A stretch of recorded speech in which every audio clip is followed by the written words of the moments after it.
Thomas, it's always great when you get to host with me on a Thursday because you are right here for your community segment, and then you just get to transition from host to interviewee. So we're glad to have you here to talk Loaded and Rolling today.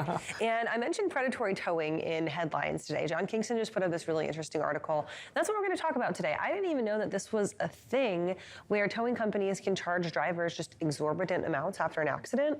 It really gets fun because also it feels like I've been here before, but you know.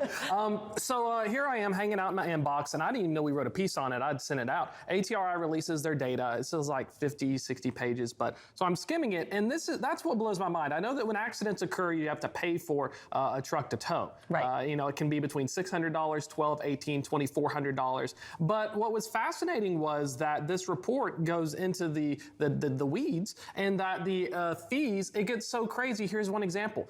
You have two types of tows, a wrecker and you have one with a big arm. And what will happen is if they don't have the wrecker, they'll bring the one with the big arm and charge you the cost of the wrecker. And there's a huge issue where these trucking companies, they feel like they're getting taken advantage of, and the 30% of invoices with a predatory fee is amazing because it's so localized. If you're calling a provider, you may not always know who you're getting, and if they don't, if you don't pay, they're going to impound your vehicle. Mm-hmm. So for those who don't know, Chattanooga right here is I guess the birthplace of the tow truck. You know, the tow truck museum is like right down Broad Street here. So we have a pretty big towing empire. Of course, it's Freight Alley. We see a lot of truck accidents. We have several companies, I'm not going to name names, who have full and built a family fortune off of towing. It's a very lucrative business. And of course, as always, there's good actors and there's bad actors in it. Indiana was found to be the state with the most amount of bad actors, right? The most instances of predatory towing.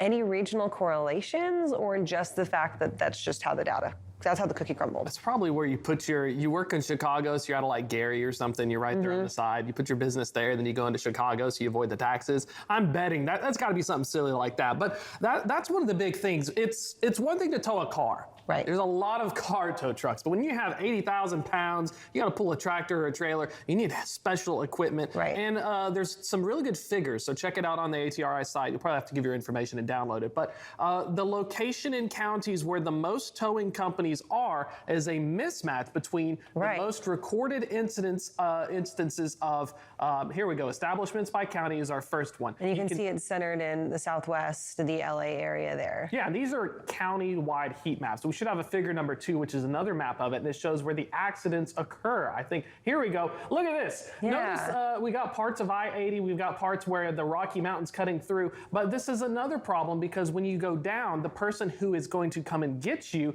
they know they can charge this because you're 200 miles away, you're in the middle of like Moab or something, and they can take advantage of it. This opens up a can of worms. So with that, those two figures are really, really fascinating, right? Because as you mentioned, you have the density of your towing companies is centered in the Southwest, but the density of accidents is really terrain-based. You can see that's kind of, pull up that figure again, guys, in the back there. You can see that you have those accidents, as you mentioned, kind of I-80, that's like northern Colorado, southern Wyoming, and then you've got that I-40 corridor through western New Mexico into eastern Arizona.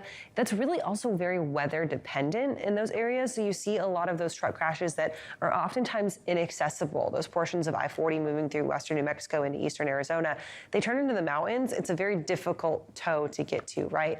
Do you think that there's any correlation here, excuse me, between rural areas versus more urbanized areas and the amount that people charge to tow? Like here in Tennessee, right, it's very urban.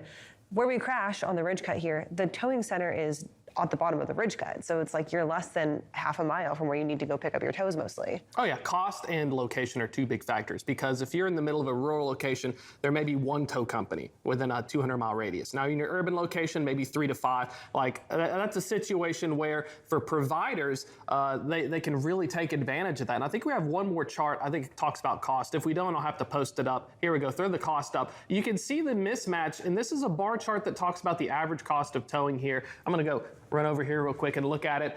You can go anywhere between $400 to $600, but looking at the very top of the tail, it can get upwards into the thousands of dollars. Right. And that's one of the biggest concerns for folks is because even if you pay this, try invoicing it. So every state has their own towing regulations as well. So if you're a nationwide truckload carrier or even centered somewhere, you have to think about do I need to get towed and pull a tow from another state? An old joke at US Express, they'd pull one from Tennessee, and because the rate apparently was such a good deal, we'd send a Tennessee tow truck to places hundreds of miles away and pull them back to Tennessee because I guess they had a contract with them for a favorable deal versus a local tower in some of these areas. So that brings up a really good point. You mentioned US Express, which of course is a massive fleet, had thousands of trucks, right? But what about the differences and the discrepancies for your smaller fleets, your 1 to 2 to 5 trucks? Do you think that there might be even more of a predatory aspect if a tow company knows that they're working with a carrier that's got a smaller group? They know not only will they possibly not have the money to fight a legal battle over predatory towing rates, but then they can also almost take advantage of the smaller guy. Yes, completely. Small fleet, when one of my trucks went down when I had 5, it's me Googling it, and I have to call a wrecker, and I have to call the tow, and I don't have roadside help. Now, sometimes your provider like Pack Lease, Pack R, sometimes your leasee will help you with that, and they'll provide that, but typically not. But you're a US Express, a Schneider, Warner, Swift. You have hundreds of employees at a dedicated breakdown department who have call takers, they have people who are the agents dealing with it, they have invoice people calling, they have people checking on them. So they have that nationwide network. They have to build it themselves. Large fleets have to. So it's completely different because if I'm a tow truck company, I know I can gouge the big ones, I can probably get a few extra, but the small ones, they don't have the resources. If they decide to not pay, I'm just going to impound your truck. You'll have to pay me eventually. And they typically can't afford to have that truck sit. They can't afford the legal fees. If it's a $2,400 thing, it'll cost 10 grand to sue me. So there's really something that we don't always think about, things that cause fleets headaches, but it's an eventuality when the truck goes down, and the bill that comes afterwards is just an added issue with all the other pressures we're dealing with. So the final question for you, of course, you mentioned kind of the mismatch in both state and local and municipal regulations on this. Is it a big enough issue to warrant a federal look at some of the towing regulations, or is it best left up to the states?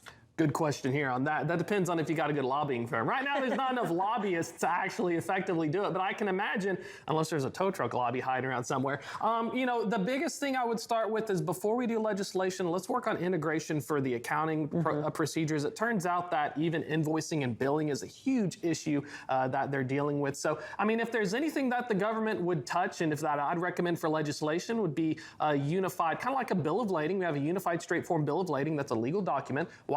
Some way that we can unify the invoicing process. That's the first step, because if we are all on the same page and all that data is aggregated, now we can then make a database and say, why is it that this one guy is $4,800 when all the other invoices are like $1,200? Like, something's going on here. I think that's the first step, visibility and making sure people can get paid. And once we have that data, then I'll start my towing company lobbying firm, and we'll try to change the world. We'll see you on the steps of Capitol Hill one day. Thomas, thank you for that. And of course, Loaded and Rolling, the newsletter drops when? 2 p.m. today, and we do at Tuesdays at 1 p.m. we have the live show as well. Some really good stuff talking about cargo security earlier. Good stuff next week as well. A lot of great things. We have some F3 episodes as well. Check it out, YouTube, Spotify, Apple. There you go. All right, we're going to take a quick break. We'll be back with more FreightWaves Now in just a few minutes.